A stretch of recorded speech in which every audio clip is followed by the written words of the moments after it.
Estamos de volta com o Cidade Alerta Sergipe. Já vamos começar a falar sobre as atualizações da investigação em relação ao caso da geladeira. Neste momento, o delegado Tarcísio Tenório, responsável pela investigação do caso, já está se posicionando para entrar ao vivo com a gente. Ele vai trazer algumas informações que eu já adianto para você. O Celson recebia aposentadoria? E a família chegou a dar algum depoimento à polícia? A gente vai responder para vocês também. Quem é o pai da filha de Lídia? Essa é uma dúvida que todos querem saber. Ela citou uma pessoa em depoimento à polícia. Adianto para vocês que esta pessoa já foi identificada. É verdade que essa pessoa mora fora do Brasil, mora no Canadá, mas não é verdade que este homem é pai da criança. Daqui a pouco o delegado vai explicar melhor para a gente. Hoje foi confirmado que o corpo na mala é de Celson Adão Portela, jornalista, advogado, escritor gaúcho. Uma cirurgia realizada no joelho esquerdo de Celso em 2009 foi determinante para a identificação do corpo. O médico ortopedista que operou a vítima forneceu exames para a perícia no IML. A dúvida agora é a causa da morte de Celso Portela. Testes e análises estão sendo realizados no corpo, na mala e até na geladeira. Para entender esse trabalho minucioso que é realizado pela perícia, eu recebo aqui no estúdio o perito médico legal e diretor do Instituto Médico Legal, o Vitor Barros, a quem eu desejo que seja muito bem-vindo aqui ao Cidade Alerta. A gente já pode ter ideia de como esse corpo foi conservado por tanto tempo? Boa noite, Mariana. Boa noite a todos. Veja, o estudo ele acabou de começar, né? É importante que toda a população tenha consciência de que não é um exame fácil de ser feito, né? O cadáver que chegou para a gente já estava em um processo de putrefação já bastante avançado. Então, nesse caso, só nos resta os ossos, né? A ossada. E para que a gente analise essa ossada, primeiramente a gente tem que fazer todo o preparo daquele corpo, né? Retirar todos aqueles tecidos ainda em putrefação. Então foi necessário diversos banhos em solução à base de cloro para que aquele material seja degradado. E estamos agora com a ossada limpa e seca, né? A partir de agora é que a gente começa a analisar osso a osso em busca de lesões de trauma, em busca de impregnações que possam sugerir, né, alguma lesão traumática. Então, o trabalho relacionado à causa da morte começou agora. Até então, nós estávamos nos debruçando acerca da identificação. Hoje, né, o Instituto Médico Legal, representado por você também, teve também o delegado responsável pelo caso, o Tenório, né, o Tarcísio Tenório, e foi ventilado uma possibilidade de que um corpo, acredito que você falou algo assim, você me corrija se eu estiver errada, que um corpo fica de 2 a 3 anos, né, se tiver no formol, algo nesse sentido, e que esse período de 7 anos talvez não fosse possível. Como é que é essa relação assim que você estava explicando hoje mais cedo? Bom, o corpo humano, quando no advento da morte, inicia-se o processo de decomposição.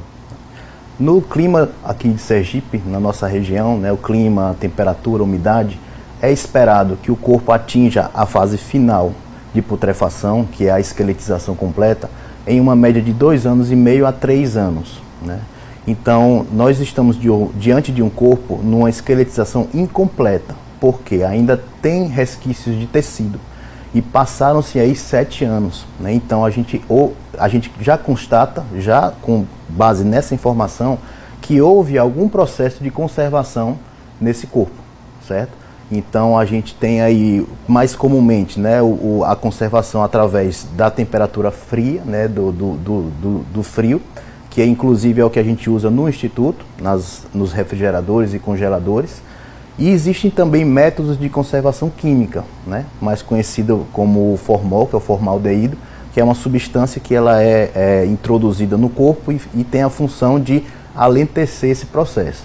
Então, nós formulamos algumas hipóteses que possam estar relacionadas com esse caso em particular e, nesse momento, a gente está fazendo os devidos testes clínicos para a gente poder afirmar com certeza qual foi o método ou quais métodos foram utilizados. Mas a grande possibilidade de que alguma substância foi usada, então? Sim, sim. Pois não. Baseado nisso que você traz para a gente, algum tipo de substância pode ter sido utilizada.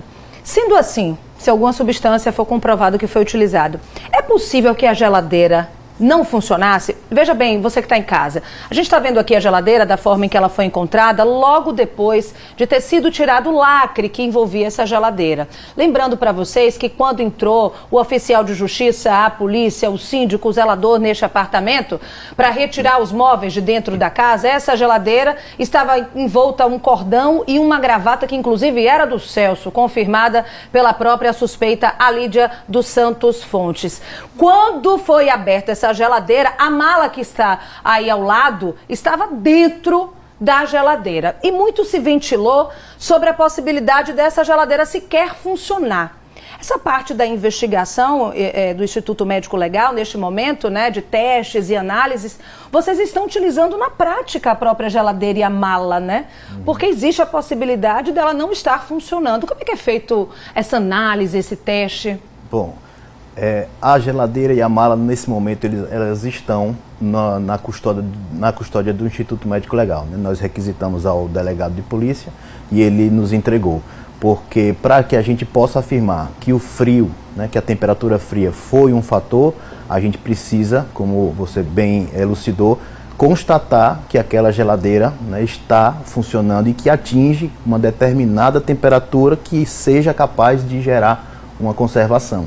Então, nesse momento, ela está conectada na energia e nós instalamos um termômetro interno e estamos aferindo a temperatura, né, durante o dia para saber qual a temperatura que ela atinge, para saber se aquele foi ou não realmente um método utilizado. Uma dúvida que a gente recebeu bastante foi o seguinte: a polícia confirma que o corpo estava numa posição fetal, dobrado. Não, vocês confirmaram também no Instituto Médico Legal que não houve cortes, não teve nenhum processo de esquartejamento neste corpo. Aí o telespectador, né, perguntou bastante o seguinte: para você conseguir dobrar um corpo, né, para ele não estar nessa fase enrijecida como um corpo fica, para que isso acontecesse, para ela conseguir colocar esse corpo na mala, significa que ela colocou na mala logo após a morte ou isso não tem nada a ver? Bom, após a morte, inicia-se o processo que a gente chama de rigidez cadavérica ou rigor mortis, né? Ele se inicia 2 horas após o início da morte, né, da constatação da morte, e ele pode durar em uma certa variável, mais uma média de 12 horas. Após a 12ª hora, o corpo começa a ficar novamente flácido. Então, se ela conseguiu constatar o óbito antes de 2 horas ou após as 12 horas, ela foi capaz sim de colocar esse corpo na mala. Agora o Instituto Médico Legal tem até 45 dias para poder apresentar a causa da morte. E aí é um trabalho extremamente minucioso, né? O senhor explicou hoje na coletiva de imprensa que é analisado o osso para ver se teve morte violenta ou se foi algum tipo de envenenamento, enfim. Queria que você explicasse para a gente como é que funciona na prática esse trabalho e se diante do que vocês já viram, dá para descartar algum tipo de morte? Bom, é muito cedo ainda para a gente falar em descarte, certo? De hipótese.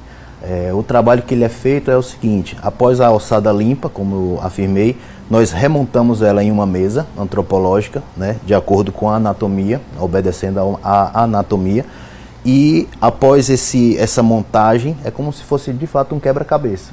A gente vai analisando, né, a região craniana, torácica, membros, osso a osso, tanto visualmente quanto radiograficamente. Nós fazemos radiografias em busca de lesões que indiquem trauma ou alguma substância que possa ter ficado impregnada no osso, né, de forma indelével, que esteja lá, e a gente faz essa análise minuciosa, né. Nesse primeiro momento a gente ainda não tem nenhuma resposta a dar em relação à causa da morte, porque o estudo acabou de começar, como você mesmo disse. Foi pedido, né, por vocês no IML que parentes, pessoas próximas fossem até o Instituto para poder acelerar esse processo de identificação. Nós chegamos a fazer esse chamamento aqui no Cidade Alerta, chegamos até a noticiar que lá no Rio Grande do Sul estava sendo colhido, né, material genético de parentes, mas esse material não precisou ser usado, né? Queria que você explicasse para o telespectador. Isso, foi graças ao trabalho também da imprensa, né, ao divulgar no primeiro momento, né, o fato. Houve um chamamento público, né, para que, se algum profissional da área de saúde tivesse realizado algum procedimento e tivesse uma documentação, que entrasse em contato, né. Então um colega ortopedista, quando viu a reportagem, entrou em contato conosco, comentou que havia feito uma cirurgia ortopédica em 2009, e nessa cirurgia foi realizado o implante de uma prótese metálica, né? Junto com os demais exames que foram realizados, essa prótese, a análise dessa prótese, visto que ela tem um número serial único, né? Então cada prótese ela tem um número específico, é como se fosse um RG. Então a gente conseguiu a documentação hospitalar que indicava que o senhor Celso Adão tinha realizado no tal dia, implantado a prótese número tal, e a gente comparou com o achado pós-mortem, e a gente conseguiu confrontar essas informações. Isso foi determinante para o processo.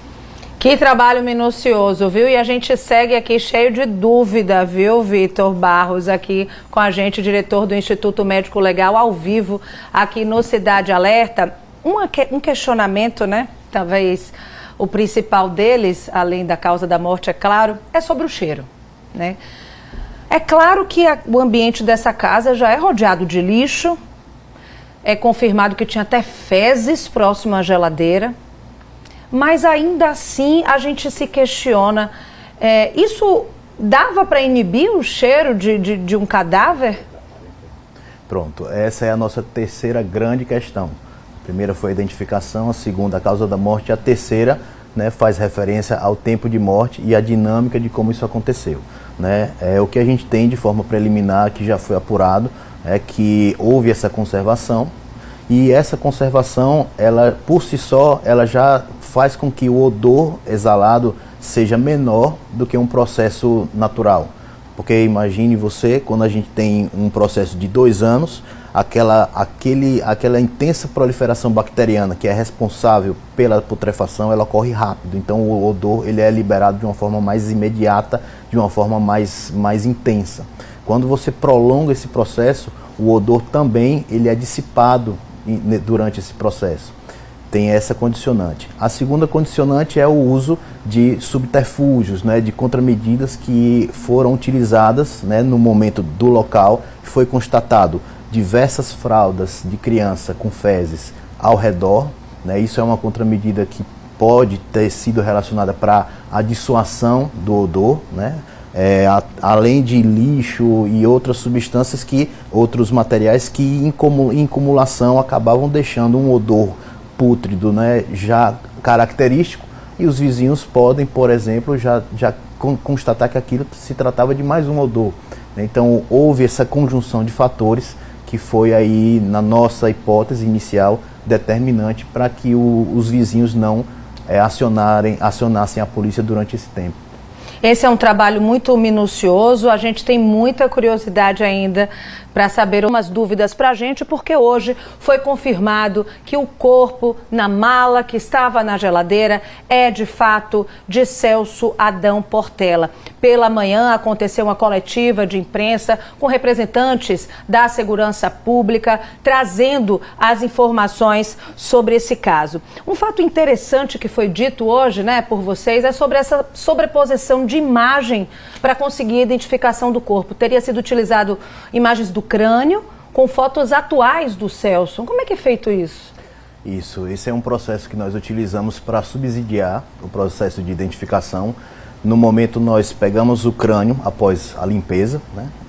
Ele é fotografado, né, em diferentes perspectivas, e nós pegamos uma fotografia em vida, né, do senhor Celso, recente, né, das últimas vezes em que ele foi visto, e nós fazemos, através da ajuda de um software, uma sobreposição de imagens, né? Nós, em termos gerais, nós conseguimos adaptar um ao outro e nós puxamos algumas linhas de referência que essas linhas devem ser congruentes, né? E nós obtivemos também sucesso nesse método. O processo de identificação, vale ressaltar aqui para quem está nos assistindo, ele é um processo que ele envolve múltiplos fatores, né? Então, nós, para termos certeza, nós utilizamos não apenas um, que foi o da prótese, né? Nós também fizemos essa sobreposição de imagem, e fora isso, já tinha sido feito antes um estudo da alçada, em que a gente já sabia, só pela alçada, o sexo, a altura estimada, né, e a descendência.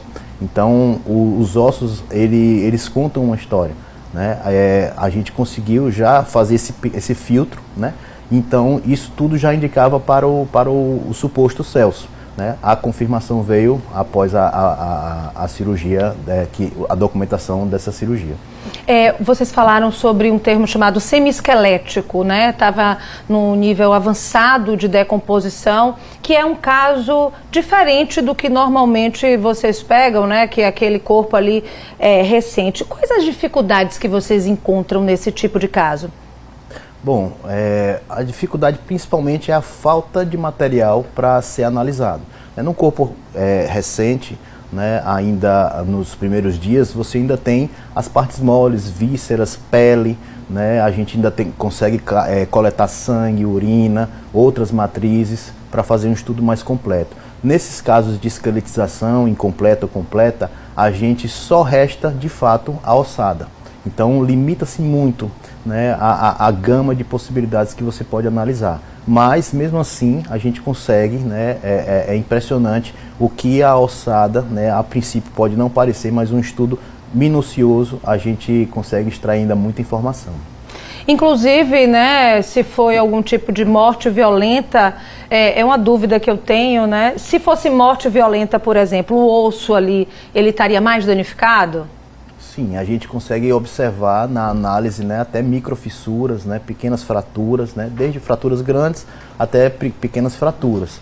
E não só a fratura, mas o derramamento de sangue, né, na região óssea, quando passado um certo período, ele gera uma impregnação. E aquela impregnação ela fica indelével. Então, mesmo que não tenha fratura, muitas vezes pode ser só aquela impregnação e a gente já pode fazer uma aferição referente àquela impregnação, né? E não tinha, no caso? Não, a gente ainda está analisando. Entendi. Minha gente, para você que está ligando agora, o Instituto Médico Legal está analisando não só o corpo, agora está numa outra fase, analisando a mala, a geladeira, fazendo testes de temperatura nessa geladeira, analisando também a mala. Queria falar um pouco sobre essa parte. Vocês analisam nesse momento a ação de produtos na mala ou vocês analisam se na mala tem algum produto? Como é que é feito isso? Bom, a ideia inicial da mala foi a gente coletar alguns espécimes de larvas, né, que foram encontradas no corpo, porque de acordo com o gênero e a fase evolutiva daquela larva, a gente pode fazer uma aferição sobre o tempo de morte e em que momento foi de fato iniciada a conservação, né? Porque a gente sabe que a fauna cadavérica, que são aqueles os seres, né, que se alimentam do corpo após a morte, a gente tem diversas legiões, tem a primeira legião, a segunda legião, e de acordo com o tipo de larva, o gênero que foi encontrado, a gente consegue saber qual é a legião e qual foi o tempo em que ela apareceu. Então, no corpo a gente encontrou algumas larvas, mas a gente solicitou a mala porque a mala era esperado encontrar mais. Então, encontramos na mala também essas larvas, né? Em relação à dosagem de formol, a gente fez uma coleta, né, de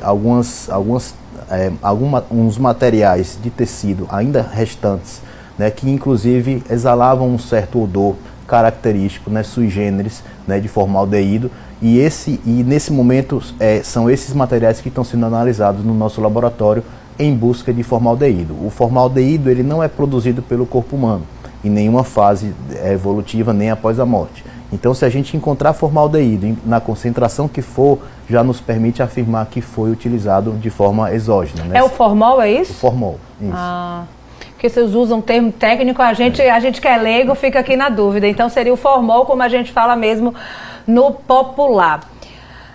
Eu tenho uma outra dúvida, e você que está em casa com certeza também tem em relação a essa geladeira, porque quem está em casa acompanhando desde os primeiros momentos, a gente está fazendo essa cobertura completa lá desde a quarta-feira, no dia 20, quando esse corpo foi encontrado à tarde no bairro Suíça, aqui em Aracaju. Primeira informação que chegou era que tinha um corpo dentro de uma mala. A nossa produção rapidamente começou aí a apurar as informações e até chegou ao momento de entender que a mala existia, o corpo existia, mas tinha um terceiro elemento que era uma geladeira.